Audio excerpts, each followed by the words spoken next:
Assalamualaikum warahmatullahi wabarakatuh. Bismillahirrahmanirrahim. Alhamdulillahirabbil alamin wa sallallahu wasallam wa baraka ala abdihi wa rasulihi nabiyina Muhammad wa ala alihi wa ashabihi ajma'in. Amma ba'd. Alhamdulillah, kita bersyukur pada Allah Subhanahu wa taala pada hari ini, hari Jumat malam Sabtu 7 Rabiul Akhir 1446 Hijriah, bertepatan dengan 11 Oktober 2024, kita kembali dimudahkan oleh Allah Subhanahu wa taala untuk duduk bersama mengkaji kembali kitab Arkanul Islam. Salawat dan salam semoga selalu Allah berikan kepada Nabi kita Muhammad sallallahu alaihi wa ala alihi wasallam, pada keluarga beliau, para sahabat, serta orang-orang yang mengikuti beliau sampai hari kiamat kelak. Dengan nama-nama Allah yang husna dan sifat-sifatnya yang ulia, kita berdoa, Allahumma inna nas'aluka ilman nafi'an wa rizqan tayyiban wa amalan mutaqabbala. Allahumma amin. Ahibati fillah, afanillahu iyyakum. Masih kita di dalam Ar-Ruknul Awwal, syahadatu an la ilaha illallah wa anna Muhammadan Rasulullah. Rukun yang pertama yaitu syahadat la ilaha illallah dan Muhammad adalah Rasulullah. Dan kita masih di dalam, kita sudah mempelajari beberapa nomor pada poin rukun yang pertama ini. Yang pertama yaitu makna syahadat la ilaha illallah. Makna syahadat la ilaha illallah sudah kita pelajari. Kemudian yang kedua, syurut kalimat tauhid, syarat dari kalimat la ilaha illallah. Nah, kita masih di dalam nomor 2 ini. Setelah penulis menyebutkan syarat-syarat la ilaha illallah, yang apabila seorang muslim mengerjakan dan meyakini syarat la ilaha illallah tersebut, maka sempurnalah la ilaha illallah yang diucapkannya. Lalu penulis mengatakan bahwa kalimat la ilaha illallah ini adalah disebut juga dengan tauhidul uluhiyah. Nah, di sini permasalahannya. Kalimat la ilaha illallah ini disebut juga dengan tauhid uluhiyah. Mulai semenjak itulah penulis kemudian berbicara tentang tauhid uluhiyah. Begitu rentetan pembahasan yang ada di dalam rukun yang pertama ini. Jadi awalnya membicarakan makna la ilaha illallah, kemudian yang kedua membicarakan syarat la ilaha illallah.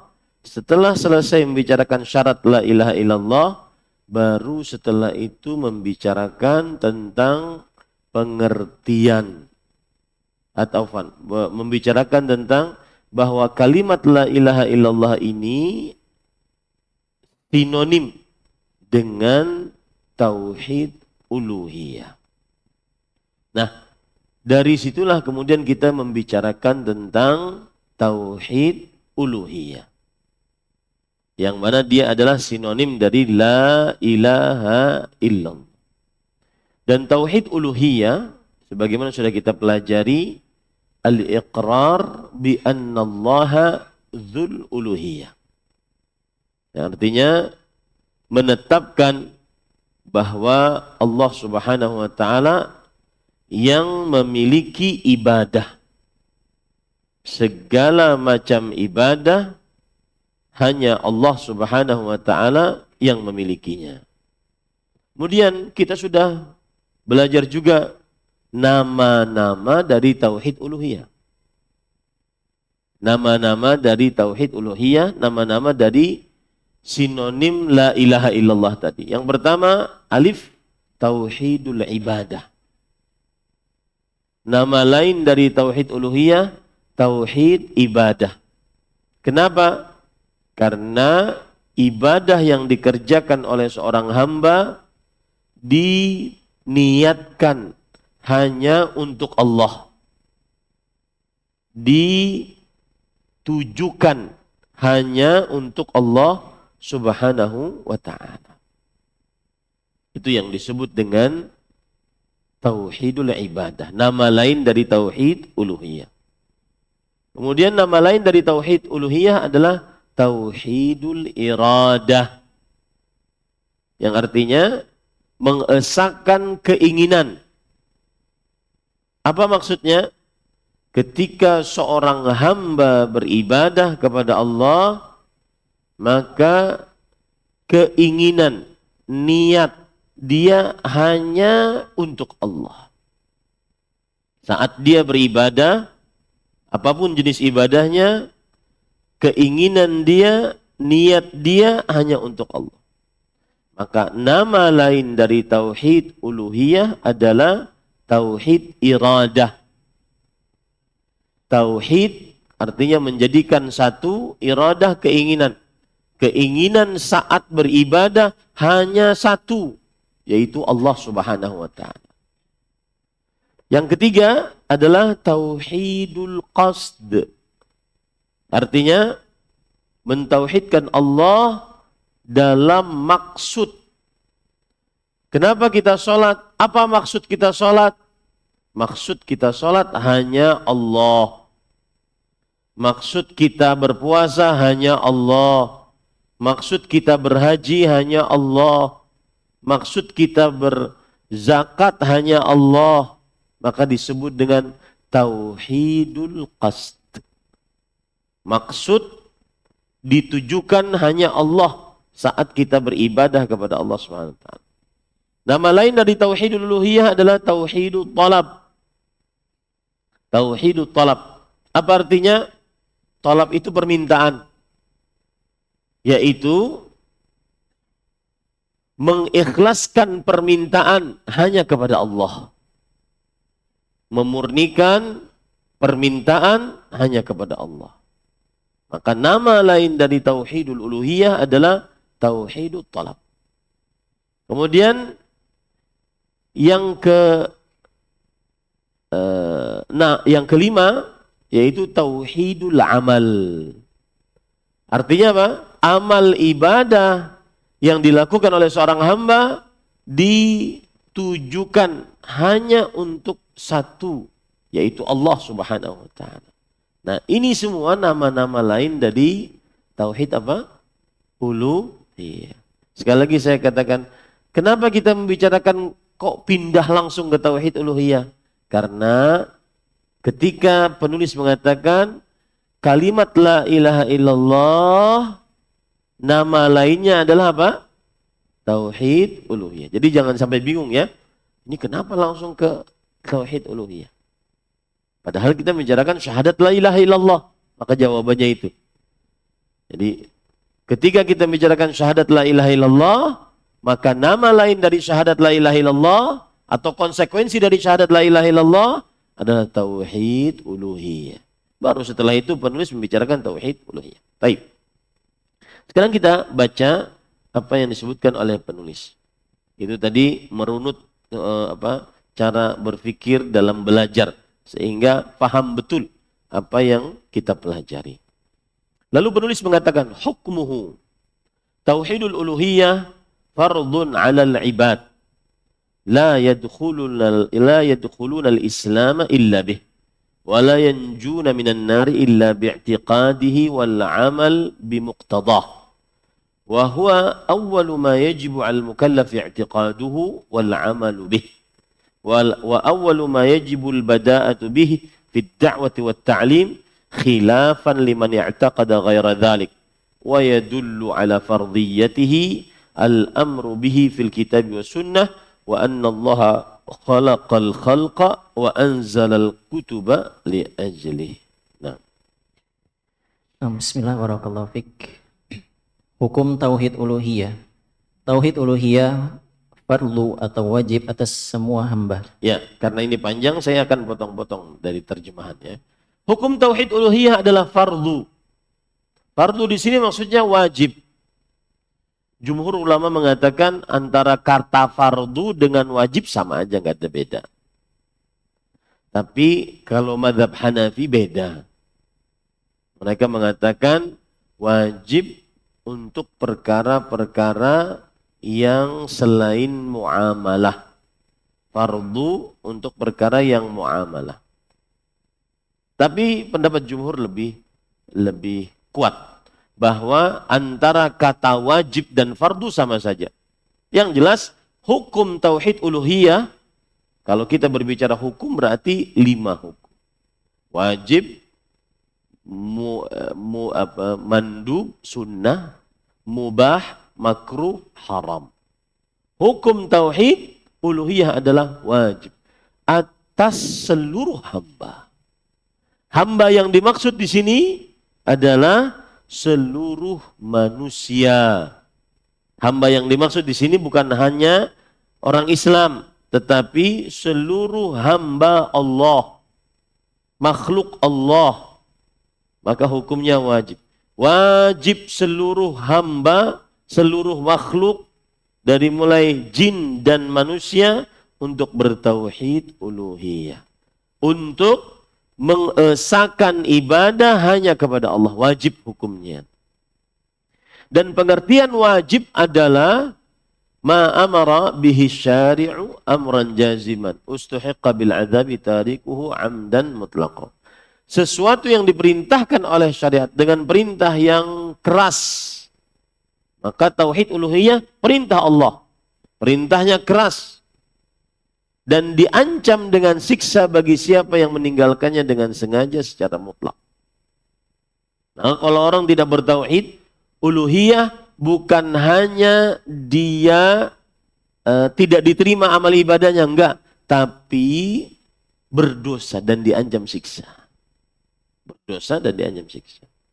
Nah, ini menunjukkan kedudukan yang tinggi dari tauhid uluhiyah, bahwa tauhid uluhiyah hukumnya fardu atau wajib atas seluruh makhluk. Mau jinnya, mau manusianya. Nah, betul.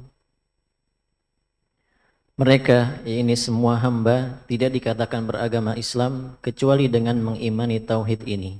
Dan tidak akan selamat dari siksa neraka melainkan dengan meyakini dan mengamalkan tuntutan-tuntutannya.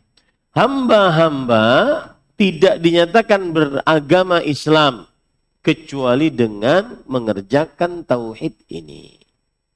Kalau ada orang meyakini Allah Maha Pencipta, Maha Pengatur, Maha Berkuasa, tapi berdoa kepada orang yang sudah mati, tidak dikatakan sebagai seorang muslim.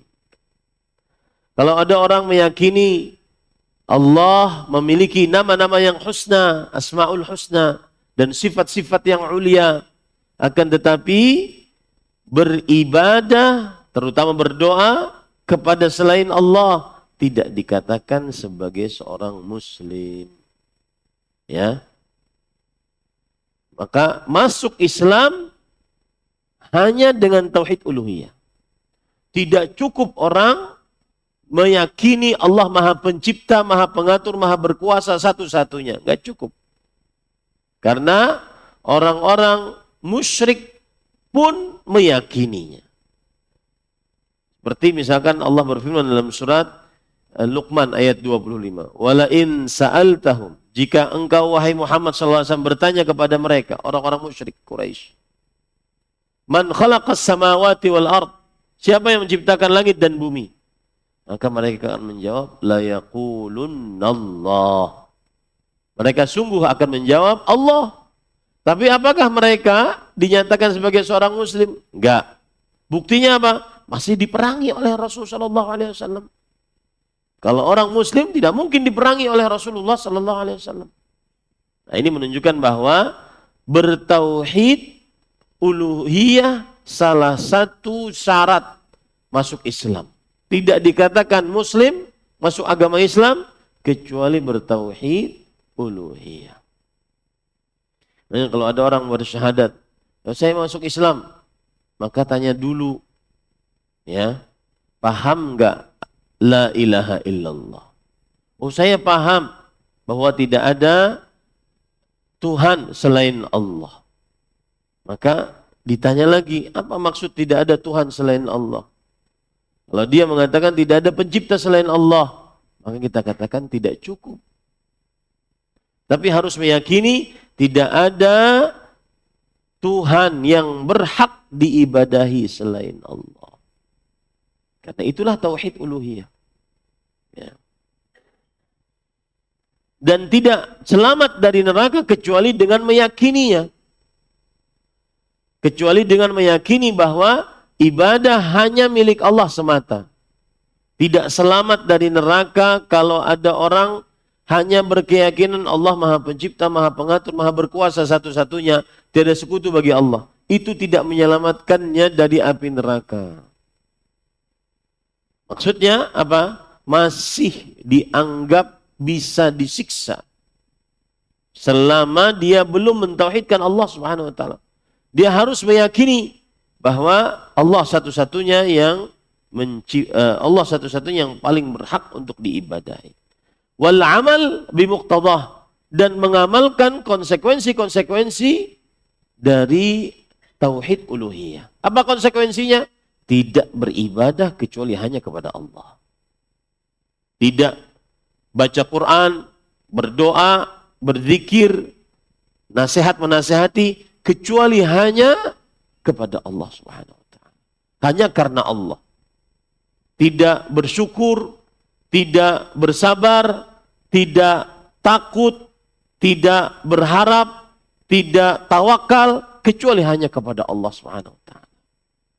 Itu konsekuensi-konsekuensi dari syahadat atau tauhid uluhiyah. Tidak sholat, tidak puasa, tidak zakat, tidak haji, kecuali karena Allah Subhanahu wa ta'ala. Itu konsekuensi dari tauhid uluhiyah. Kalau tidak demikian, tidak akan selamat dari api neraka. Ya, tidak akan selamat dari api neraka. Makanya Rasulullah SAW bersabda, Man mata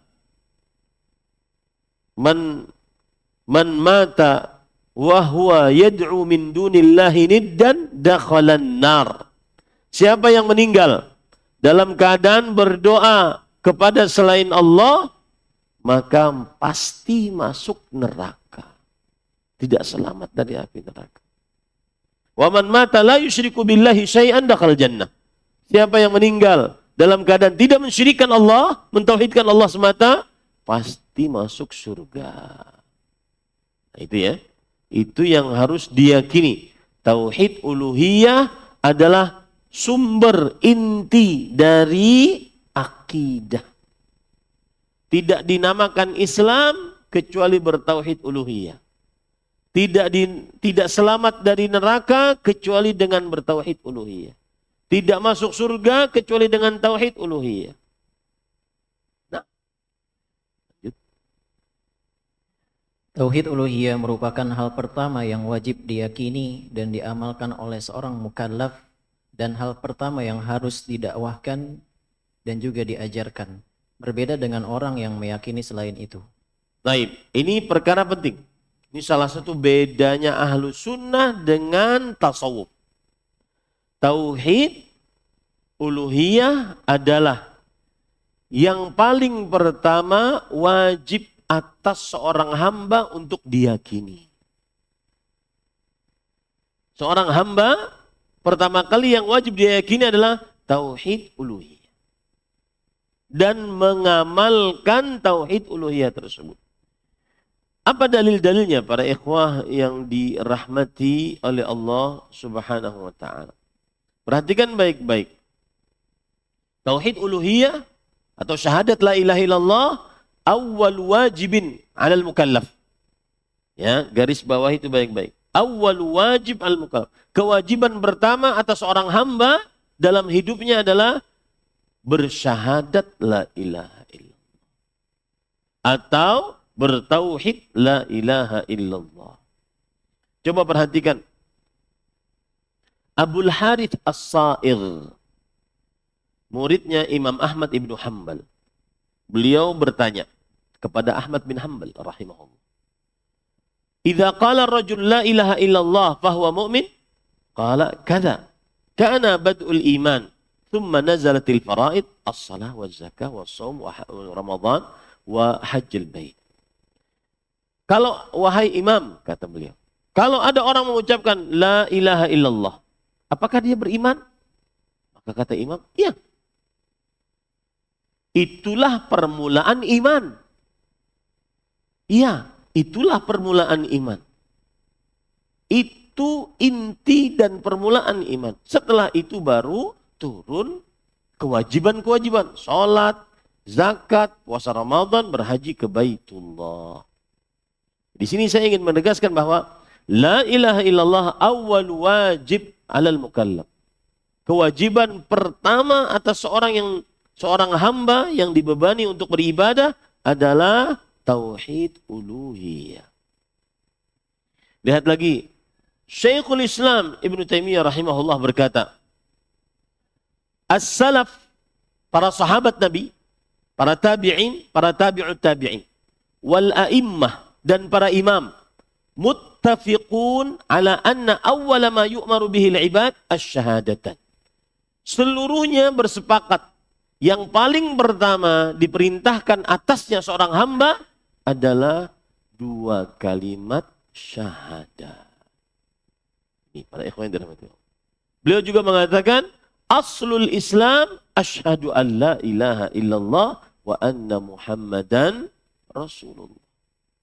Pokok Islam, asal muasal Islam adalah syahadat la ilaha illallah.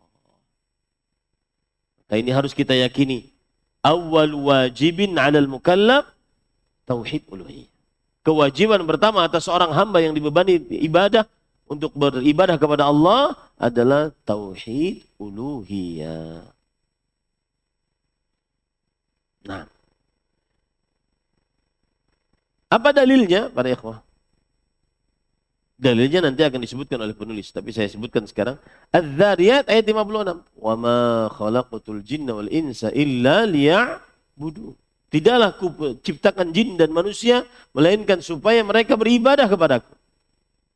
Ayat ini memberikan pelajaran kepada kita bahwasanya kata Imam Abul Aliyah, ussisad dinu 'alal ikhlasi wahdah la syarikalah. Agama dibangun di atas tauhid ibadah. Di atas keikhlasan kepada Allah Subhanahu wa taala.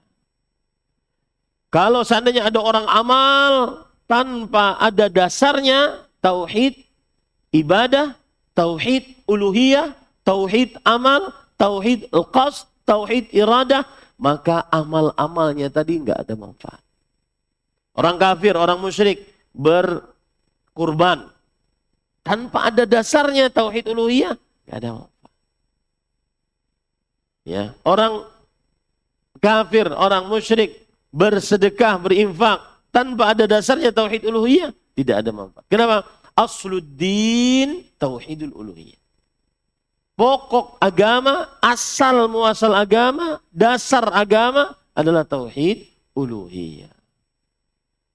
Ini para ikhwan yang dirahmati oleh Allah Subhanahu wa taala. Jadi sekali lagi tauhidul uluhiyah adalah pokok agama. Perintah pertama yang Allah Subhanahu wa taala perintahkan di dalam Al-Qur'an. Surah Al-Baqarah ada ayat 21. Allah berfirman, "Ya ayyuhan nas, u'budu rabbakumul ladzi khalaqakum walladzina min qablikum la'allakum tattaqun." Wahai manusia, beribadahlah kepada Rabb kalian yang telah menciptakan kalian dan orang-orang sebelum kalian.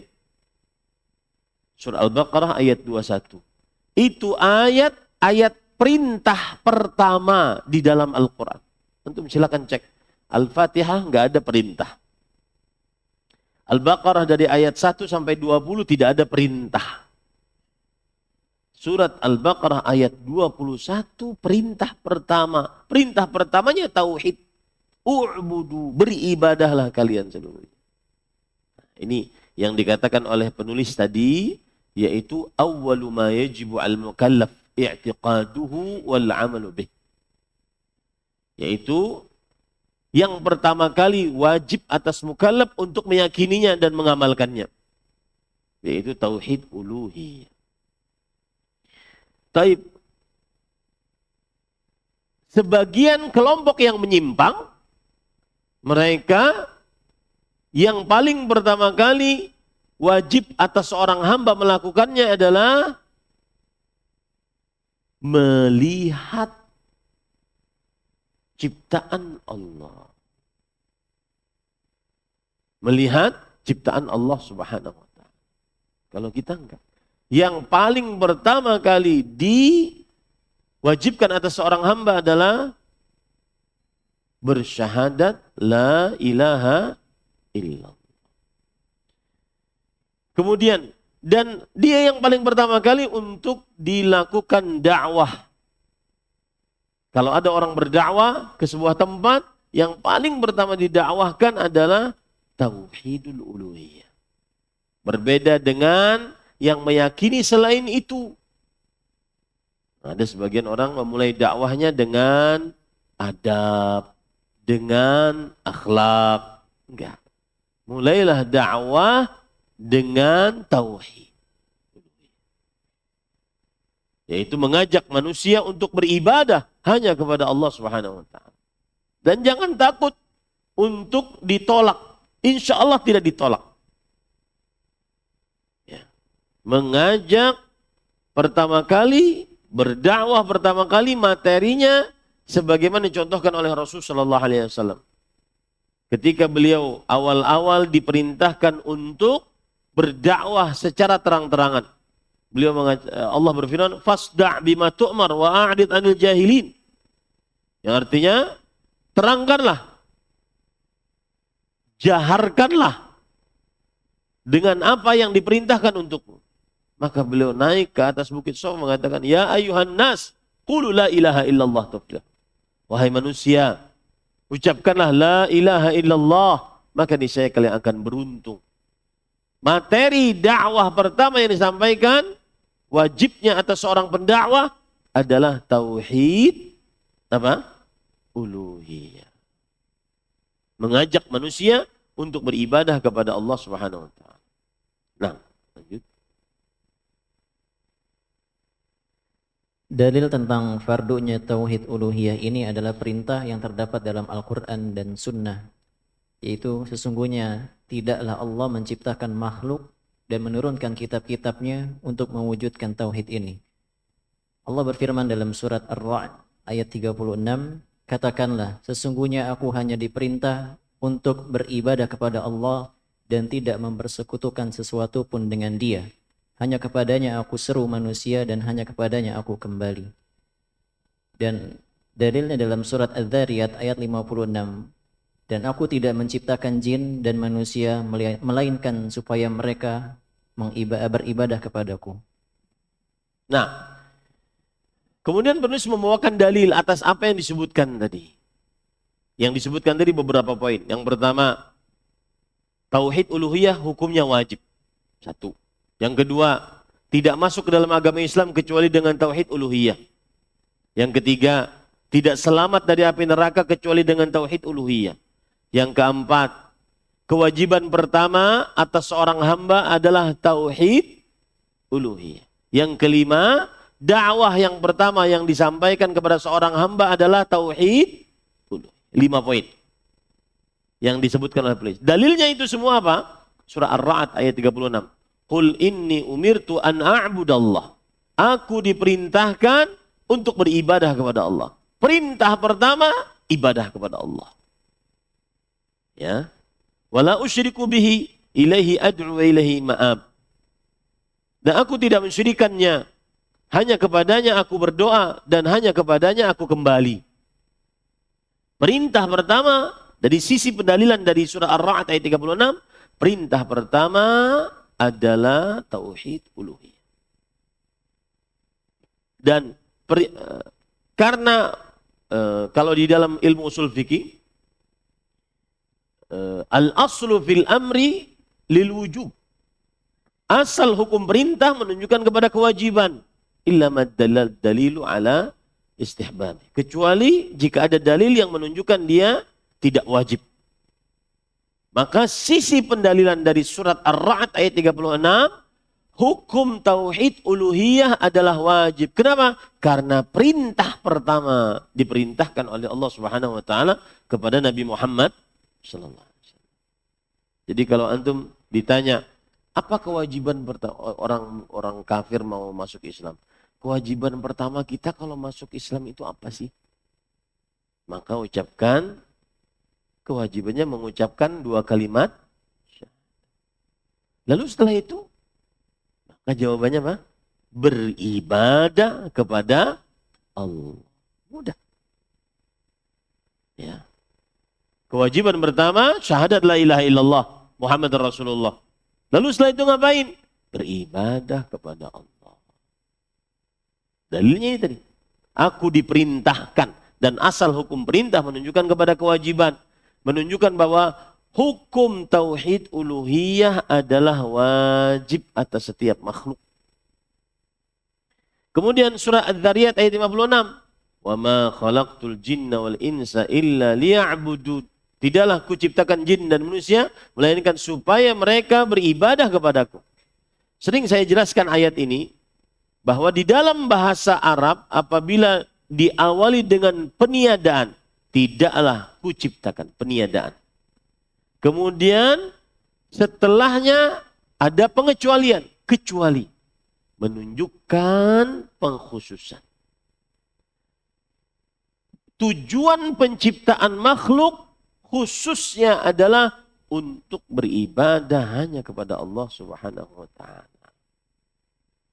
Sisi pendalilan dari ayat ini terhadap apa yang sudah disebutkan dari 5 tadi, bahwa hukum tauhid uluhiyah adalah wajib.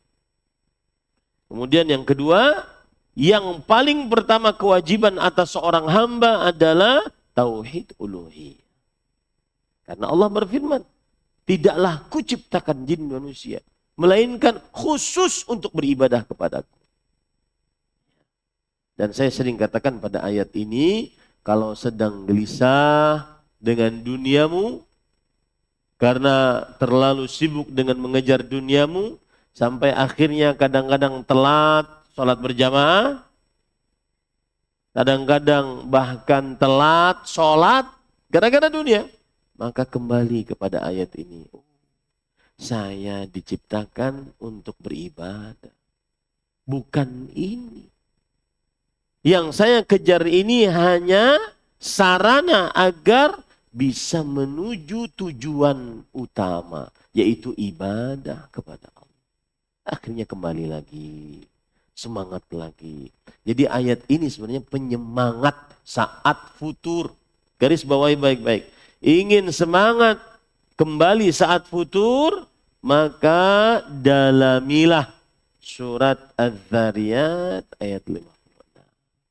Kita ini ada untuk beribadah kepada Allah, untuk mengabdi kepada Allah, untuk menghinakan diri di hadapan Allah, untuk mengecilkan diri di hadapan Allah. Itu tujuan kita hidup di dunia.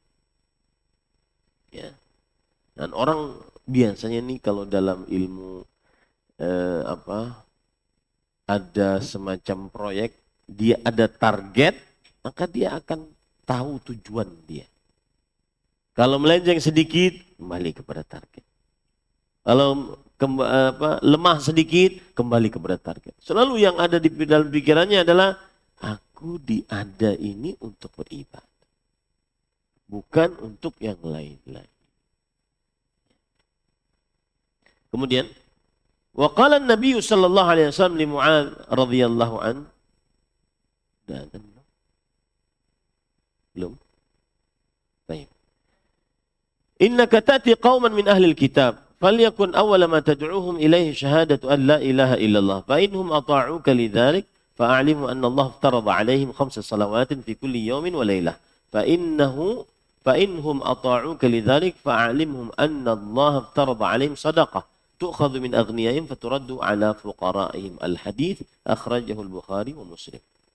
Nah, di antara dalil berikutnya adalah Nabi Shallallahu Alaihi Wasallam bersabda kepada Mu'adz radhiyallahu anhu, sesungguhnya engkau akan menghadapi suatu kaum dari ahli kitab, maka jadikanlah hal pertama yang engkau dakwahkan kepada mereka adalah syahadat, yaitu bersaksi bahwa tiada ilah yang berhak diibadahi kecuali Allah.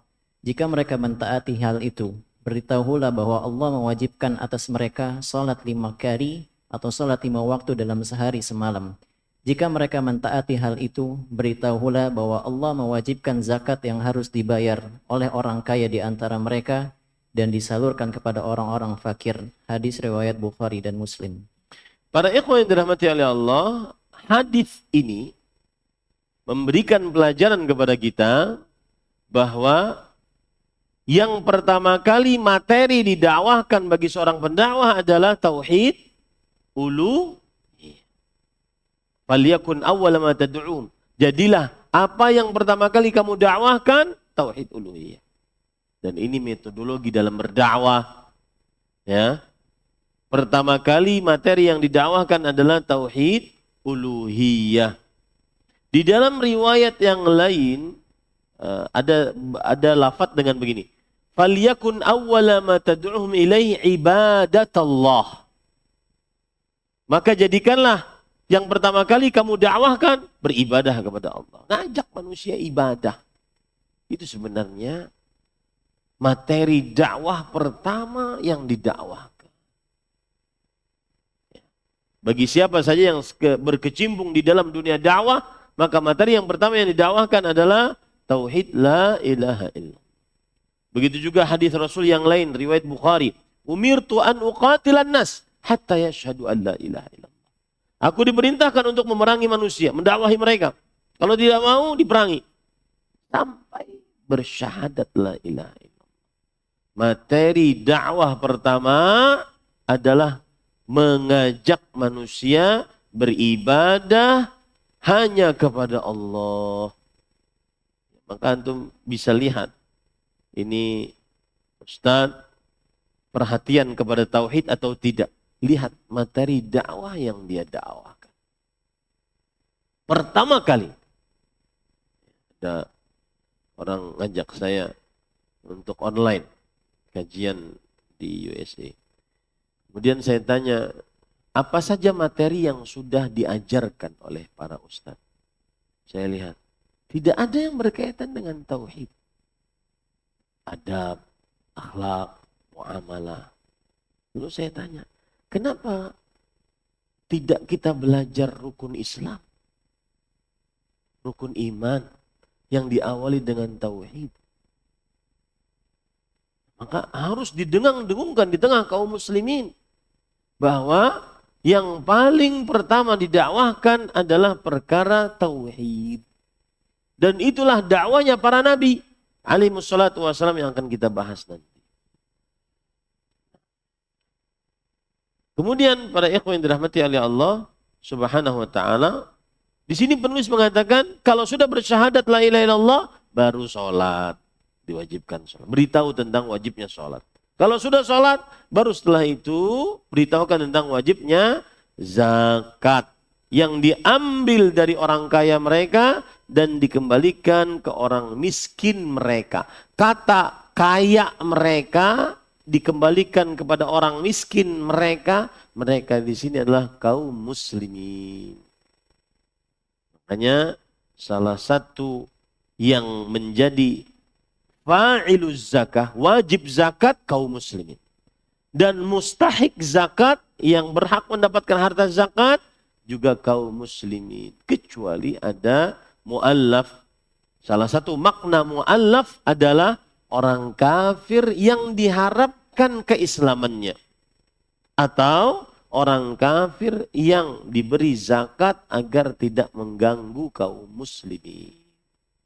Wallahu a'lam. Kita azan dulu salat sallallahu Nabi Muhammad Walhamdulillahi Rabbil Alamin.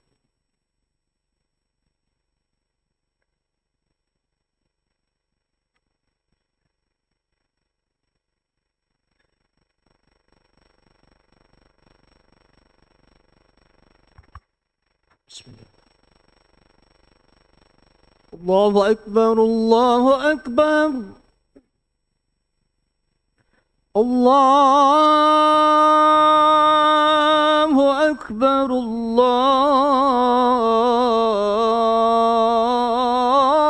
Akbar.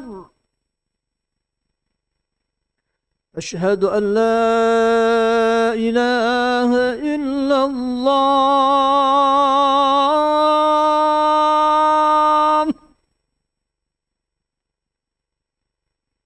أشهد أن لا إله إلا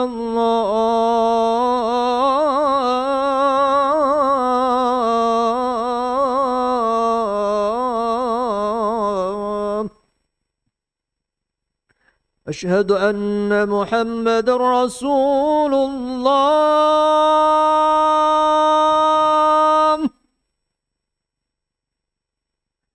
أشهد أن محمد رسول الله.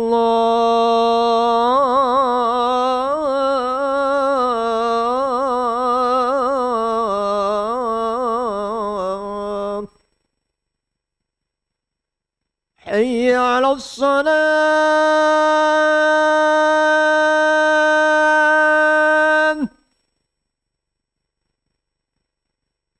حي على الصلاة. حي على الفلاح.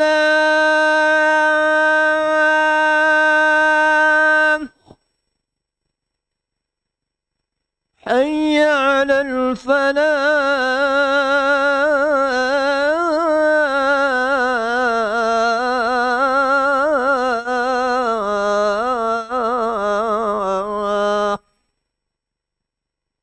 الله أكبر،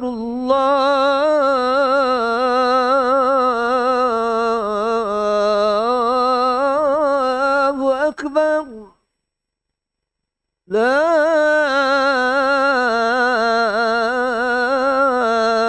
إله إلا الله.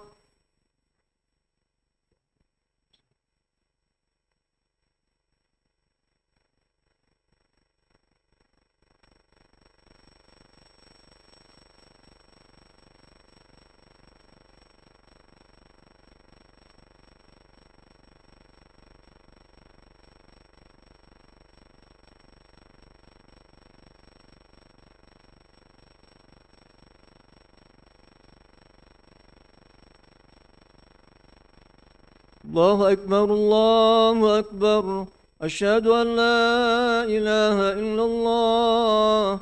أشهد أن محمد رسول الله. حي على الصلاة، حي على الفلاح. قد قامت الصلاة، قد قامت الصلاة. الله أكبر، الله أكبر.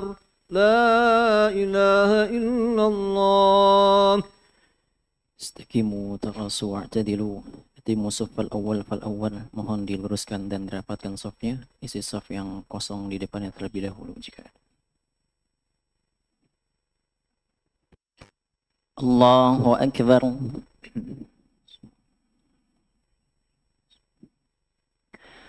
Alhamdulillahi Rabbil Alamin.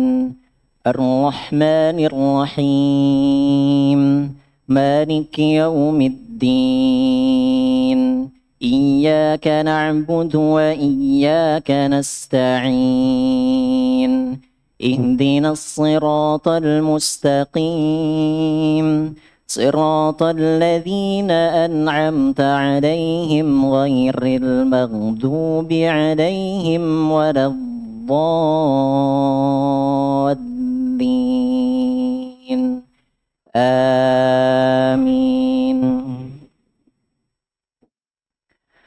يوم ترى المؤمنين والمؤمنات يسعى نورهم بين أيديهم وبأيمانهم بشراكم اليوم جنات تجري من تحتها الأنهار خالدين فيها ذلك هو الفوز العظيم يوم يقول المنافقون والمنافقات للذين آمنوا انظرونا نقتبس من نوركم قيل ارجعوا وراءكم فالتمسوا نورا فضرب بينهم بسور له باب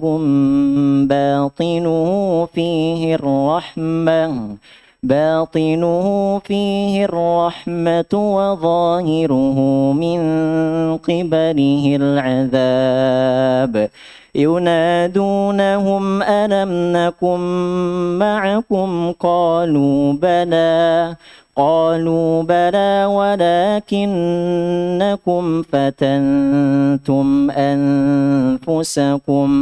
ولكنكم فتنتم أنفسكم وتربصتم وارتبتم وغرتكم الأماني حتى جاء أمر الله وغركم بالله الغرور فاليوم لا يؤخذ منكم فدية ولا من الذين كفروا مأواكم النار هي مولاكم وبئس المصير ألم يأن للذين آمنوا أن تخشع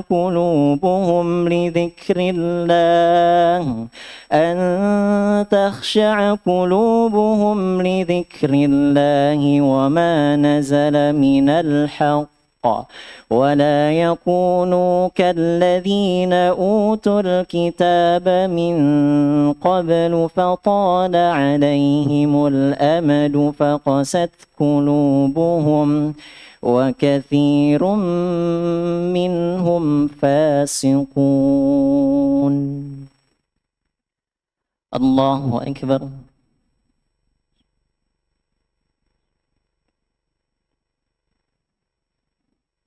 سمع الله لمن حمده. الله أكبر.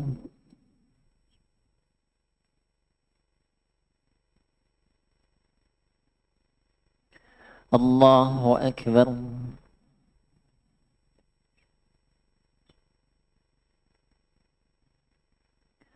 الله أكبر.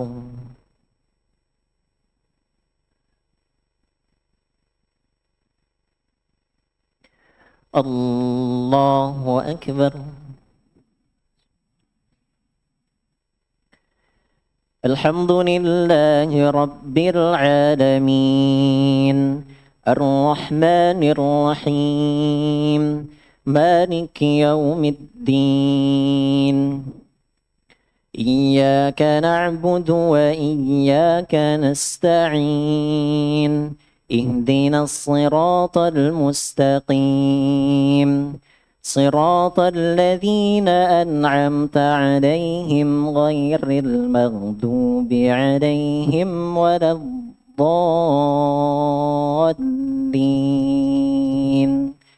آمين. اعلموا أن الله يحيي الأرض بعد موتها قد بينا لكم الآيات لعلكم تعقلون. إن المصدقين والمصدقات وأقرضوا الله قرضا حسنا يضاعف لهم ولهم أجر كريم والذين آمنوا بالله ورسله أولئك هم الصديقون والشهداء عند ربهم لهم أجرهم ونورهم والذين كفروا وكذبوا بآياتنا أولئك أصحاب الجحيم. الله أكبر.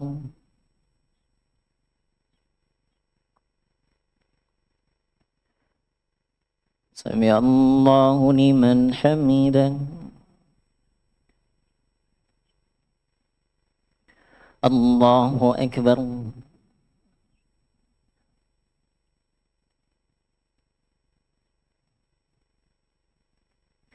الله أكبر.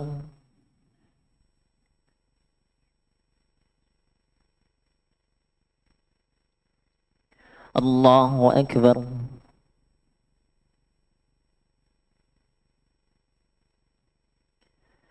الله أكبر.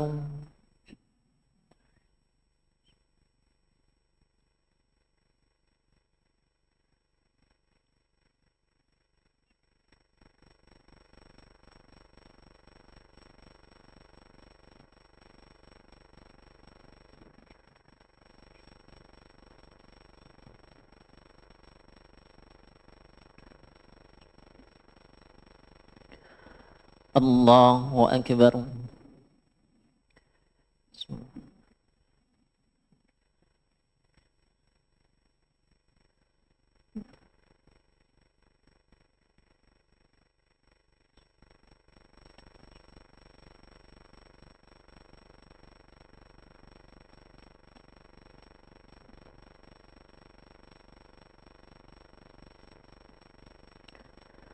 الله أكبر.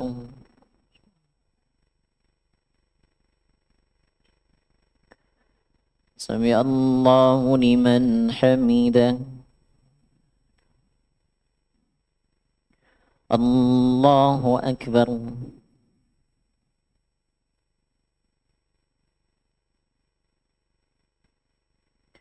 الله أكبر.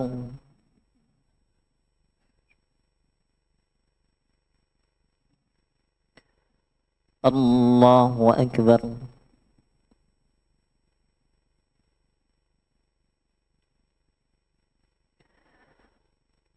الله أكبر.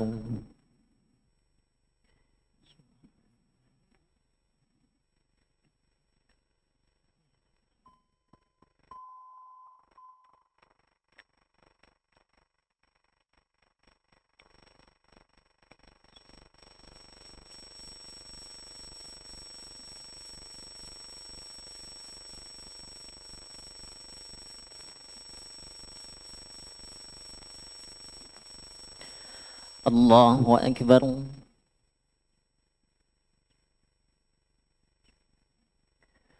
سمع الله لمن حمده. الله أكبر.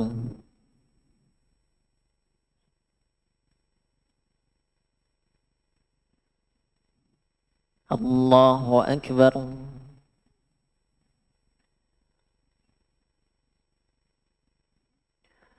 الله أكبر.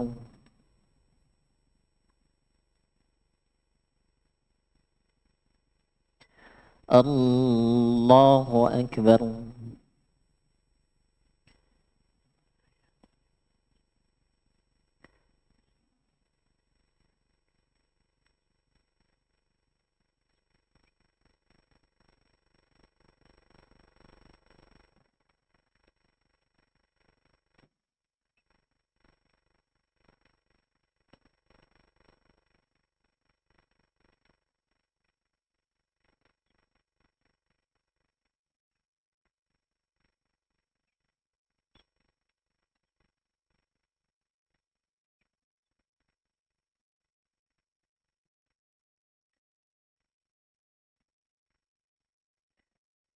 السلام عليكم ورحمة الله. السلام عليكم ورحمة الله.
Bismillahirrahmanirrahim.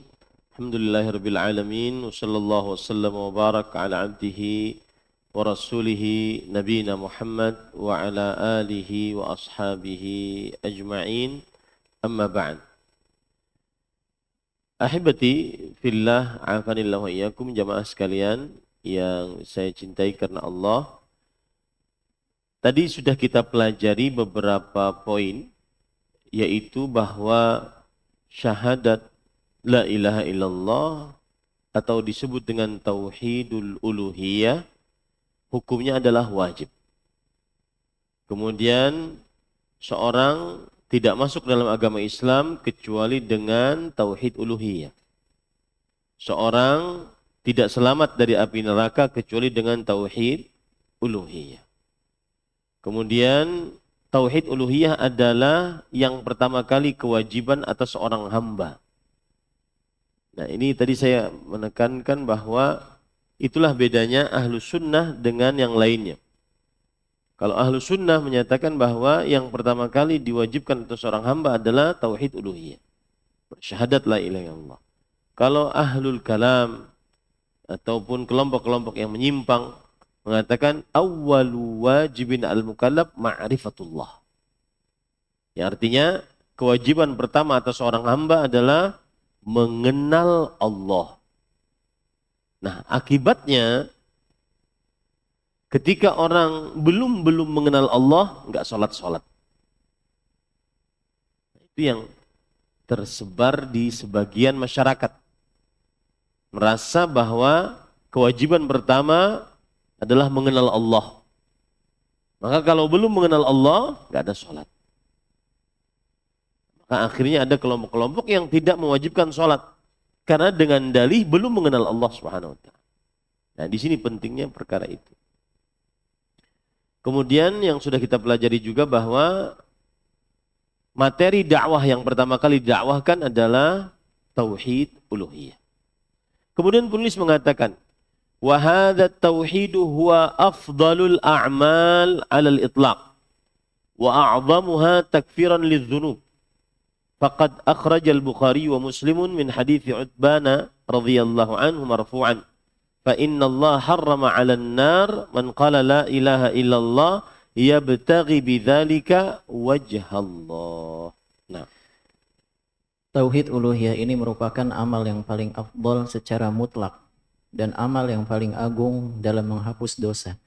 Dalam sebuah hadis marfu yang diriwayatkan oleh Bukhari dan Muslim dari sahabat Utban radhiyallahu anhu, Nabi sallallahu alaihi wasallam bersabda, sesungguhnya Allah mengharamkan neraka bagi orang yang mengucapkan la ilaha illallah, dan dengan ucapan itu ia hanya mengharap ridha Allah. baik. Ini penulis ingin menyampaikan kepada kita bahwa kita ini diciptakan untuk beribadah. Ibadah paling afdal tauhid uluhiyah. Ya. Kita ini diciptakan untuk beribadah. Ibadah paling afdal adalah mentauhidkan Allah dalam ibadah kepada Allah Subhanahu wa taala. Dan dalil yang menunjukkan akan hal ini adalah bahwa tauhid uluhiyah, ibadah paling afdal, yaitu Allah Subhanahu wa taala tidaklah menciptakan kita dan jin kecuali hanya untuk bertauhid uluhiyah. Ya, tidaklah menciptakan kita dan jin kecuali hanya untuk bertauhid uluhiyah. Illa liya'buduni. Tidaklah kuciptakan jin dan manusia melainkan supaya mereka beribadah kepadaku. Ini menunjukkan bahwa tauhid uluhiyah atau kalimat tauhid adalah kalimat yang paling afdal, amalan yang paling afdal di dalam agama Islam. Para ikhwan yang dirahmati oleh Allah, saya akan sebutkan sekarang keutamaan-keutamaan tauhid uluhiyah dan juga keutamaan-keutamaan zikir la ilaha illallah. Jadi dia ini bersamaan. Keutamaan tauhid uluhiyah pada saat yang bersamaan dia juga keutamaan zikir la ilaha illallah. Yang pertama, zikir la ilaha illallah, siapa yang meninggal di atasnya pasti masuk surga. Atau bahasa lainnya, orang yang meninggal di atas tauhid uluhiyah pasti masuk surga. Allah berfirman di dalam surat, di dalam hadis Rasul sallallahu alaihi wasallam bersabda dalam hadis riwayat Imam Abu Daud, "Man kana akhiru kalamihi la ilaha illallah dakhalal jannah."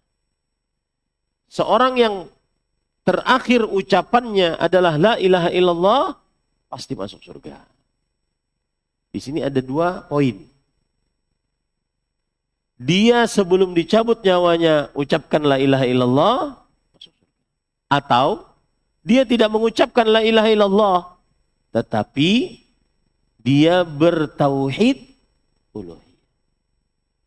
Meyakini bahwa tidak ada yang berhak diibadahi kecuali Allah, maka pasti masuk surganya Allah Subhanahu wa taala. Ya. Ini para ikhwah. Jadi bisa dia sebagai zikir paling terakhir seorang hamba sebelum meninggal la ilaha illallah pasti masuk surga. Atau dia sebagai amal ibadah, keyakinan seorang hamba bahwa tidak ada yang berhak diibadahi selain Allah sampai dia mati seperti itu, maka dia masuk ke dalam surganya Allah Subhanahu wa taala. Ini yang pertama, keutamaan la ilaha illallah atau keutamaan tauhid uluhiyah. Yang kedua, para ikhwan yang dirahmati oleh Allah Subhanahu wa taala, tauhid uluhiyah atau zikir la ilaha illallah adalah afdalul hasanat, amal baik yang paling afdal. Amal baik yang paling afdal. Sebagaimana hadis riwayat Imam Ahmad bahwa Abu Dzar radhiyallahu anhu berkata, "Ya Rasulullah, ausini, wahai Rasulullah, kasih wasiat aku. Apa yang penting? Kasih aku wasiat." Dan ini pelajaran, kalau ketemu orang saleh, ahli ilmu, maka minta wasiat agar kita bisa mengamalkannya dan mendapatkan keberkahan dari pengamalan tersebut. Kemudian kata Rasul sallallahu alaihi wasallam, "Idza amilta sayyi'atan fa'atbi'ha hasanah tamhuha." Subhanallah. Jika kamu berbuat dosa, kerjakan amal saleh. Amal saleh ini akan menghapuskan dosa. Hidup seorang muslim begitu aja. Dosa, amal saleh. Dosa, amal saleh. Amal saleh ini akan menghapuskan dosa tadi. Lalu Rasul sallallahu alaihi wasallam ditanya oleh Abu Dzar, "Aminal hasanat la ilaha illallah." Apakah la ilaha illallah termasuk daripada hasanat, amal-amal baik? Rasulullah SAW menjawab, "Hiya afdalul hasanat." La ilaha illallah adalah hasanah yang paling baik, yang paling afdal. Nah, sekali lagi di sini. Di sini ada 2 makna. Baik itu zikir la ilaha illallah, amalan paling hasanah, paling afdal, hasanah paling afdal, atau apa? Tauhid uluhiyah adalah hasanah paling afdal. Paham nggak maksud saya? Ya. Antum bisa mengamalkan dari 2 sisi. Zikir la ilaha illallah, hasanah paling afdal, orang berzikir dengan lisannya. Atau meyakini bahwa tidak ada ilah yang berhak diibadahi selain Allah adalah amalan hasanah yang paling afdal. Jadi dua-duanya adalah kebaikan. Baik dia sebagai zikir la ilaha illallah atau sebagai keyakinan. Ya, atau sebagai keyakinan. Itu yang kedua, keutamaan la ilaha illallah. Kemudian yang ketiga, sebagaimana disebutkan oleh penulis di sini, bahwa la ilaha illallah adalah penghapus dosa paling istimewa. Nah, sama ini. 2 dipahami. Sebagai apa? Zikir penghapus dosa paling istimewa adalah zikir apa? La ilaha illallah. Atau sebagai keyakinan. Apa itu? Meyakini bahwa tidak ada yang berhak diibadahi kecuali Allah. Itu penghapus dosa paling istimewa. Coba perhatikan, Rasul sallallahu alaihi wa ala alihi wasallam pernah bersabda tentang hal tersebut. Di antaranya adalah hadis riwayat Imam Tirmidzi. Man dakhala as-suq, siapa yang masuk ke dalam pasar. Faqal la ilaha illallah wahdahu la syarikalah, lahul mulku wa lahul hamdu, yuhyi wa yumit wa huwa hayyun la yamut biyadil khair wa huwa ala kulli syai'in qadir.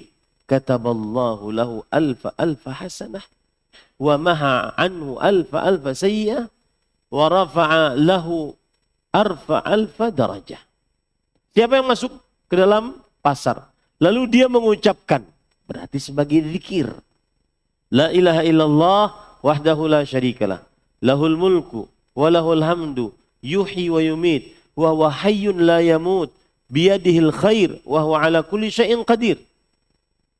Maka Allah akan tuliskan untuknya 1.000.000 kebaikan.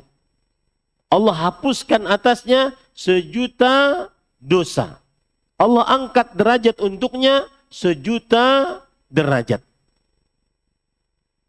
Ini bisa dijadikan sebagai zikir, bisa juga diyakini sebagai tauhid uluhiyah. Seperti itu para ikhwan yang dirahmati oleh Allah Subhanahu wa ta'ala.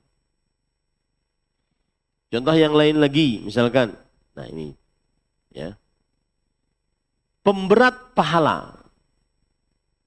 Tadi kita katakan nomor berapa tadi? Yang pertama, la ilaha illallah atau tauhid uluhiyah adalah penyebab masuk surga. Yang mati di atasnya masuk surga. Yang kedua, afdalul hasanat. Amal hasanah yang paling afdal. Baik dia sebagai zikir atau dia sebagai keyakinan. Yang kedua. Yang ketiga, penghapus dosa yang paling istimewa. Yaitu zikir la ilaha illallah atau keyakinan tauhid uluhiyah. Jadi dia ada 2 poin di situ. Nah, yang keempat sekarang. Pemberat timbangan. Ya, pemberat timbangan. Lihat hadis riwayat Imam Ahmad dari Abdullah bin Amr bin As radhiyallahu anhuma, bahwa Nabi Muhammad sallallahu alaihi wasallam bercerita, anna Nuhan qala li ibnihi 'inda mautih. Nuh alaihi salam berkata kepada anaknya ketika meninggalnya, amuruka bila ilaha illallah fa inna samawati sab' wal aradhina sab' law wudi'at fi kiffah wa wudi'at la ilaha illallah fi kiffah rajihat bihinna la ilaha illallah walau anna samawati sab' wal aradhina sab' kunna halqah mubhamah qasamathu la ilaha illallah. Wahai anakku, aku perintahkan engkau untuk la ilaha illallah. Pertanyaan saya sekarang, ini sebagai zikir atau sebagai keyakinan? Hah? Bisa dua-duanya. Bisa dua-duanya. Aku perintahkan engkau la ilaha illallah. Karena kenapa? 7 tingkatan, 7 lapis langit, 7 lapis bumi. Kalau diletakkan dalam sebuah daun timbangan dan diletakkan la ilaha illallah di daun timbangan yang lain, maka akan berat la ilaha illallah. Saya bertanya sekali lagi, ini sebagai zikir atau sebagai keyakinan? Dua-duanya. Bisa zikir, bisa keyakinan. Kalau zikir berarti ucapan la ilaha illallah. Kalau keyakinan berarti tauhid uluhiyah. Paham para ikhwah? Maka perbanyaklah la ilaha illallah. Baik sebagai zikir atau sebagai keyakinan saat beribadah, mengikhlaskan ibadah hanya kepada Allah. Karena itu pemberat timbangan yang paling besar. Kemudian yang kelima, para ikhwah yang dirahmati oleh Allah Subhanahu wa taala. Keutamaan la ilaha illallah yang kelima adalah yang hampir sama beberapa poin, saya carikan yang berbeda lagi.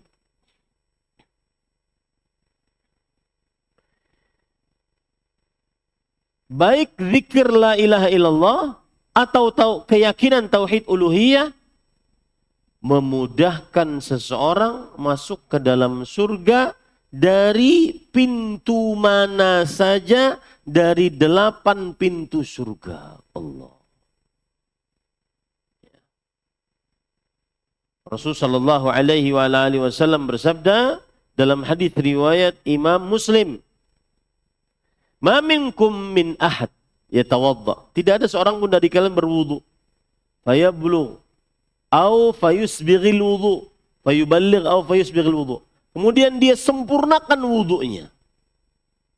Kemudian setelah berwudu dia mengucapkan asyhadu an la ilaha illallah wa anna Muhammadan abduhu wa rasuluh illa futihat lahu abwabul jannah ats-tsamaniyah yadkhulu min ayyiha syaa. Lalu dia mengucapkan asyhadu an la ilaha illallah wa asyhadu anna Muhammadan rasulullah abduhu wa rasuluh, melainkan dibukakan untuknya pintu-pintu surga yang 8. Dia berhak masuk pintu surga mana saja yang dikehendaki.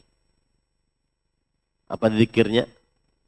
Asyhadu an la ilaha illallah wa anna Muhammadan abduhu wa rasuluh. Abduhu wa rasuluh. Nah, ini zikir apa keyakinan? Zikir. Tetapi ketika zikir itu tidak dibarengi dengan keyakinan, bermanfaat nggak? Tidak. Harus ya dengan keyakinan. Pada ikhwan yang dirahmati oleh Allah. Kemudian keutamaan la ilaha illallah atau tauhid uluhiyah juga adalah, yaitu Rasulullah sallallahu alaihi wasallam pernah bersabda, keutamaannya dulu adalah, yaitu seseorang diharamkan dari neraka. Diharamkan dari neraka. Yang mengucapkan la ilaha illallah itu berzikir atau meyakini tauhid uluhiyah. Dalam hadis riwayat Bukhari, Rasulullah sallallahu alaihi wasallam bersabda, "Fa innallaha harrama 'alan nar man qala la ilaha illallah yabtaghi bidzalika wajhallah." Yang artinya sesungguhnya Allah Subhanahu wa taala mengharamkan atas neraka bagi siapa yang mengucapkan la ilaha illallah, mencari wajah Allah Subhanahu wa taala. Sudah berapa itu para ikhwah? Nah, yang ketujuh, keutamaan la ilaha illallah yang lain adalah dia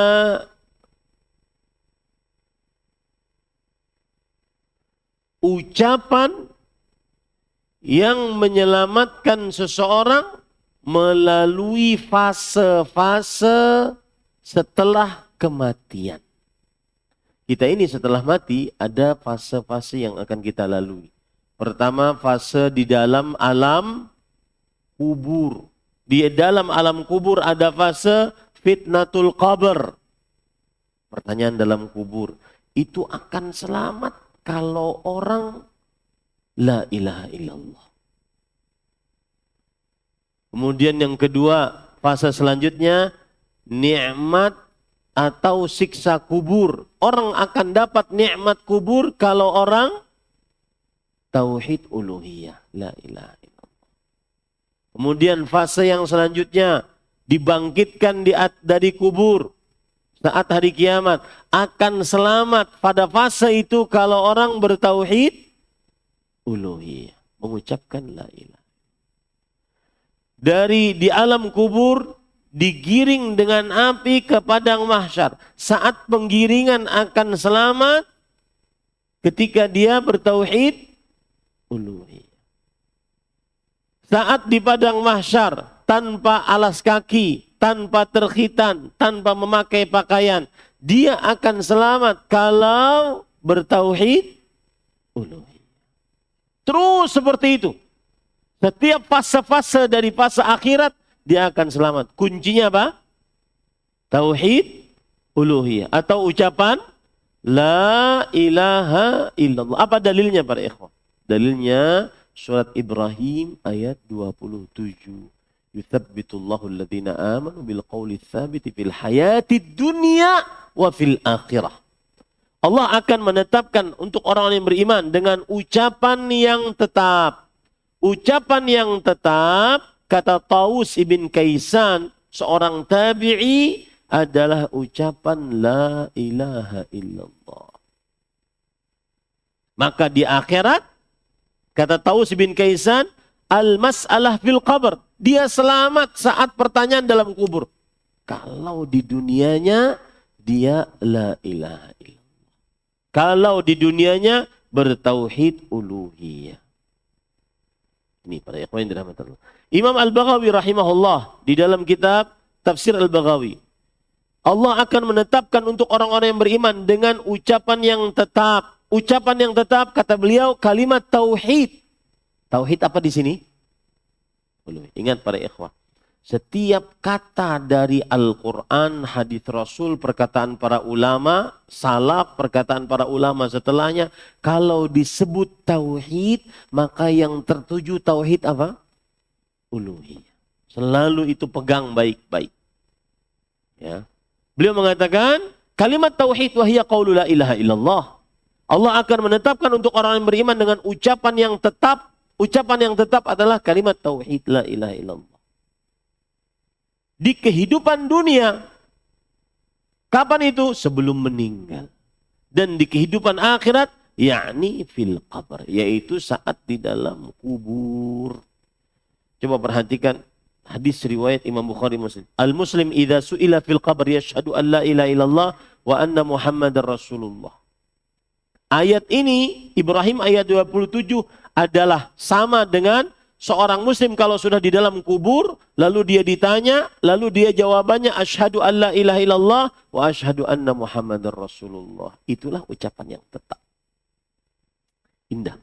Ya, la ilaha illallah. Ini keutamaan dari la ilaha illallah sangat luar biasa.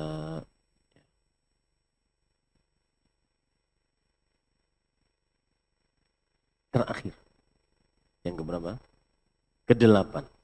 Bahwa syahadat la ilaha illallah atau tauhid uluhiyah adalah nikmat paling agung yang pernah Allah berikan kepada para hamba. Nikmat paling agung yang pernah Allah Subhanahu wa taala berikan kepada hambanya. Kenapa demikian? Para ikhwah yang dirahmati oleh Allah Subhanahu wa taala. Karena dengan la ilaha illallah, dengan tauhid uluhiyah, tidak akan bingung beribadah. Hah? Coba kalau seandainya tidak ada tauhid uluhiyah, bingung kita ibadah. Yang di Tuhan yang mana? Dan ini sudah disebutkan oleh Allah dalam Al-Quran. Allah Subhanahu wa taala berfirman, mutasyakisun. Surah Az-Zumar ayat 29. Lihat perumpamaan yang Allah sebutkan. Kalau tidak ada tauhid uluhiyah. Daraballahu mathalan rajulan fihi syuraka mutasyakisun wa rajulan salaman lirajul hal yastawiyani mathalan. Alhamdulillah bal aktsaruhum la ya'lam. Allah membuat perumpamaan seorang budak laki-laki. Dia memiliki beberapa majikan. Budak laki-laki satu memiliki beberapa majikan. Dan beberapa majikan ini berselisih. Yang satu ingin diambilkan air, yang satu ingin diambilkan nasi, yang satu ingin dipijitin. Bingung dia. Bedakan dengan seorang yang budak yang dimiliki penuh hanya oleh satu majikan. Adakah kedua budak itu sama? Sama enggak? Tidak. Begitulah yang ditauhidkan Allah. Tidak akan sama. Seorang hamba yang bertauhid kepada Allah enggak akan sama dengan seorang yang mensyirikkan Allah SWT. Saya pernah di Dammam kerja sama kawan-kawan dari India gitu ya. Kemudian di sana ada sebuah agama, saya tidak bisa menyebut agamanya. Kemudian ada buku mereka, buku Tuhan mereka. Ribuan Tuhan. Saya langsung dengan fitrah tauhidnya saya langsung nanya, ini sampai kapan selesai kita beribadah kepada Tuhan-Tuhan ini? Satu Tuhan, 2, 3, 4. Satu tempat ibadah, ribuan Tuhan. Itu baru satu tempat ibadah, belum tempat-tempat yang lain. Makanya tauhid uluhiyah nikmat Allah paling. Kita berdoa hanya kepada satu Tuhan. Kita minta tolong hanya kepada satu Tuhan. Kita bersandar hanya kepada satu Tuhan. Kita nangis beristighfar atas dosa-dosa kita hanya kepada satu. Nikmat paling agung tauhid uluhiyah. Bahkan di dalam agama yang lain, kadang-kadang Tuhannya aneh-aneh. Saya pernah melihat, coba lihat kata teman saya, lihat Ahmad nih, ini Tuhan mereka. Apa? Mohon maaf ya, agak vulgar sedikit. Ini patung berbentuk kemaluan laki-laki, besar. Kenapa mereka jadikan Tuhan? Anda tahu? Karena itu sumber kekuatan menurut mereka. Maka bersyukurlah kepada Allah yang menjadikan kita bertauhid uluhiyah. Beribadah hanya kepada Allah Subhanahu wa taala. Berkeluh kesah hanya kepada satu Tuhan. Minta hanya kepada satu Tuhan. Sedang sedih, resah, gelisah hanya kepada satu Tuhan. Lalu setelah itu hanya Allah yang dapat mengabulkan permintaan. Selain Allah tidak akan pernah bisa mengabulkan. Nah, itulah nikmat dari bertauhid uluhiyah. Wallahu alam, ini yang bisa disampaikan, dan kita lanjut sedikit tentang bahwa kesamaan misi para rasul dalam menegakkan kalimat tauhid. Maksudnya adalah semua rasul dakwahnya adalah dakwah tauhid. Tauhid yang dimaksud tauhid apa? Uluhiyah. Ingat ya, setiap kata tauhid maka tauhid yang dimaksud adalah tauhid uluhiyah. Semua rasul dakwahnya dakwah tauhid uluhiyah. Jadi nggak ada rasul yang mengatakan kamu percaya nggak Allah Maha Pencipta? Nggak ada. Kamu percaya nggak Allah Maha Pengatur? Nggak perlu itu. Karena semua manusia meyakini akan hal itu. Hanya orang-orang yang menyombongkan dirinya yang tidak meyakini itu. Seperti Fir'aun. Dia mengatakan, wa ma rabbul alamin. Masa ada Rabb yang mengatur alam semesta ini? Nah, itu kesombongan. Secara fitrahnya manusia meyakini bahwa Allah Maha Penciptanya, Pengaturnya, tiada sekutu baginya. Tapi bukan itu poinnya. Poinnya lebih daripada itu. Sesudah meyakini Allah Maha Pencipta, Maha Pengatur, Maha Berkuasa, tiada sekutu bagi Allah, maka wajib bagi kita apa? Bertauhid. Tauhid apa? Uluhiyah. Yaitu beribadah hanya kepada Allah Subhanahu wa taala. Bulan depan insyaallah kita akan memasuki tentang makna syahadat Muhammad Rasulullah. Wallahu a'lam. Ada yang ingin bertanya? Ini kita sampai jam 8 aja, jadi nggak terlalu lama. Assalamualaikum warahmatullahi wabarakatuh. Waalaikumsalam warahmatullahi Assalamualaikum Ustaz. Barakallahu fikum. Ustaz, terkait zikir masuk pasar, itu hanya berlaku untuk pasar yang secara offline atau yang online juga termasuk Ustaz?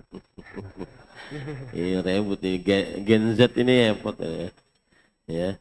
Maka jawabannya, wallahu alam, saya lebih condong kepada pendapat bahwa Masuk pasar yang dimaksud adalah pasar yang nyata kita masuk ke dalamnya dengan langkah kaki. Di situ ada jual beli. Wallahu a'lam. Barakallah. Silakan. Waalaikumsalam. Terkait dengan tauhid uluhiyah Ustadz, bagaimana jika seseorang beribadah untuk Allah tapi untuk keinginan dunia? Sebagai contoh, nggak pernah sholat tahajud tapi besok ujian CPNS sholat tahajud Ustadz, atau besok ada proyek besar baru sholat tahajud. Mohon nasihat Ustadz. Jawabannya mudah. Innamal amalu binniyat. Amalan tergantung niatnya. Jika niatnya dia tahajud hanya untuk Allah, maka sebagaimana dalam hadis, "Faman kanat hijratuhu ilallah wa rasulih fa hijratuhu ilallahi wa rasulih." Barang siapa berhijrahnya, beramalnya karena Allah dan Rasulnya, maka berarti dia beramalnya karena Allah dan Rasulnya. "Wa man kanat hijratul dunya yusibaha aw imra'atin yankihuha fa hijratuhu ila ma hajara ilaih." Siapa yang beramalnya hijrahnya karena dunia yang ingin dia dapatkan atau karena perempuan yang ingin dia nikahi, maka sesuai dengan niatnya. Jadi tergantung niatnya. Taib. Sekarang Ustadz, niatnya itu karena Allah, tapi juga ada karena keinginan dunia. Bagaimana ini? Maka saya akan runut dari atas yang paling baik dulu ya. Yaitu yang beramal ibadah hanya murni karena wajah Allah, ridha Allah. Maka ini adalah min afdalil manazil, tingkatan yang paling tinggi. Seperti misalkan hadis Rasul, "Innallaha la yaqbalu minal amali illa ma kana khalisan wa btughiya bihi wajh." Allah tidak menerima dari amal kecuali yang ikhlas, murni, tanpa campuran apa-apa niatnya. Mencari wajah Allah Subhanahu. Ini paling tinggi kedudukannya. Beramal, sholatkah, puasakah, zakatkah, hajikah, puasa, atau apakah, sedekahkah, dia beramal hanya ingin ridha Allah Subhanahu. Dan termasuk daripada tingkatan ini, yang beramal berharap surga. Yang beramal takut dari api neraka. Ini sama tingkatan ini juga. Karena sebagian orang ada yang mengatakan, "Ustaz, saya masih berharap surga, berarti saya tidak ikhlas." Enggak. Orang yang beramal ingin masuk surga, itulah Rasulullah sallallahu alaihi wasallam. Karena beliau bersabda, "Haulahanu dandin," seputar itu kita minta. Yaitu ingin masuk surga, jauh dari api neraka. Itu yang. Jadi itu tingkatan paling pertama. Tingkatan yang kedua. Tingkatan yang kedua. Yang lebih rendah daripada itu. Beramal karena Allah, akan tetapi dibarengi dengan keinginan dunia. Maka ini dibagi menjadi dua. Kalau seandainya amalan tersebut karena Allah lebih besar daripada karena dunianya, maka dia dapat pahala sesuai dengan niatnya.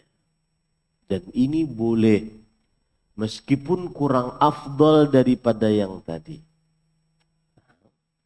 Yang kedua, kalau seandainya dia beramal karena Allah dan menginginkan dunia dan keinginan dunianya lebih besar daripada pahalanya dari Allah, maka ini haram. Maka ini apa? Kenapa? Karena dikhawatirkan masuk ke dalam hadis Rasul sallallahu alaihi wasallam, "Ana aghna syuraka yani syirik, man amila amalan asyraka fihi ma ya ghairi taraktu wa syirka." Aku zat yang sangat tidak membutuhkan sekutu. Barang siapa yang beramal dia menyekutukanku di dalamnya, maka aku tinggalkan dia dan sekutunya. Ketika dia beramal untuk Allah tapi ingin dunia dan niatan dunia lebih besar dibandingkan niatan ibadahnya, mendapatkan pahala dari Allahnya, maka ini haram karena lebih mementingkan. Yang ketiga yang paling terakhir, dan ini tidak terjadi kecuali dari orang munafik. Muslim nggak melakukan ini. Tidak tergambarkan seorang muslim melakukan ini. Apa itu? Beramal murni untuk dunia. Tidak pernah sholat, jangankan berjamaah. Sholat aja nggak pernah. Tapi gara-gara ada undian sholat subuh berjamaah dapat Avanza, dia sholat. Maka pada saat itu dia niatannya hanya untuk itu. Maka ini adalah batal pahala. Allah berfirman, "Kana yuridul hayata dunya wa zinataha nuwaffi ilaihim a'malahum fiha wa hum fiha la yubqasun. Ulaika alladziina laysa lahum fil akhirati illa an-nar wa habita ma sana'u fiha wa batilu ma kanu ya'malun." Yang artinya, siapa yang menginginkan kehidupan dunia dan perhiasannya, kami akan kasih dia, dapat dia. Dapat. Ini nanti saya ingatkan saya di akhir ya tentang tawaf, kemudian minta duit ya Allah. Ya, nanti ingatkan itu masalah itu ya. Nanti akan ke situ saya. Saya biasanya saya lupa. Baik. Nah, orang barang siapa yang menginginkan dunia, kemudian perhiasannya, maka dia akan dikasih oleh Allah tanpa dikurangi. Dikasih oleh Allah tanpa dikurangi. Tetapi orang-orang tersebut di akhirat tidak ada bagian sama sekali. Dan terhapus pahala amal soleh. Kalau benar-benar yang diinginkan hanya full 100% dunia. Ini pada ikhwan dirahmati. Nah, tapi Ustaz, kalau seandainya sekarang kita tawaf. Kemudian, karena sebagian manusia itu kan latah. Melihat di negara lain, di depan Ka'bah ada yang berdoa, fulus. Akhirnya diceritakan dia kaya. Dan ini belum tentu kebenarannya, baru cerita. Ya. Maka akhirnya orang Indonesia dia mengikuti. Duit. Bolehkah yang seperti ini? Para ikhwan yang dirahmati oleh Allah Subhanahu wa taala, kita kembalikan kepada asal masalah. Apabila seseorang tawaf, maka saat bertawaf dia disyariatkan untuk berzikir. Dengan zikir dan doa yang bermanfaat untuk kehidupannya di dunia dan di akhirat. Berarti Ustaz, boleh atau tidak? Jawabannya, asal hukumnya adalah boleh. Tetapi seorang muslim senantiasa yang dia selalu ada dalam benaknya adalah kesuksesan akhirat. Bukan hanya kesuksesan dunia. Jadi kalau ditanya boleh atau tidak, boleh. Tetapi kurang tepat kalau seandainya itu dilakukan oleh seorang muslim yang hanya minta itu saja. Ya. Sama seperti kita berdoa layaknya. Berdoa, sebagian orang berdoa kepada Allah hanya permintaan-permintaan dunia saja. Nah, ini boleh. Karena kita diperintahkan untuk minta kepada Allah. Liyatakhayyar minad du'ai ma syaa. Hendaknya dia pilih dari doa apa yang dia kehendaki selama bukan dosa, selama bukan memutuskan hubungan rahim, silakan saja. Tetapi seorang muslim semestinya harus punya lebih keinginan. Apa itu? Kesuksesan di akhirat. Begitu jawaban saya atas fenomena yang terjadi. Nah, cukup kiranya ya. Ini yang bisa disampaikan. Wassalamualaikum warahmatullahi wabarakatuh. Alhamdulillahirabbil alamin. Subhanakallahumma hamdik asyhadu an la ilaha illa anta astaghfiruka wa atubu ilaik. Wassalamualaikum warahmatullahi wabarakatuh.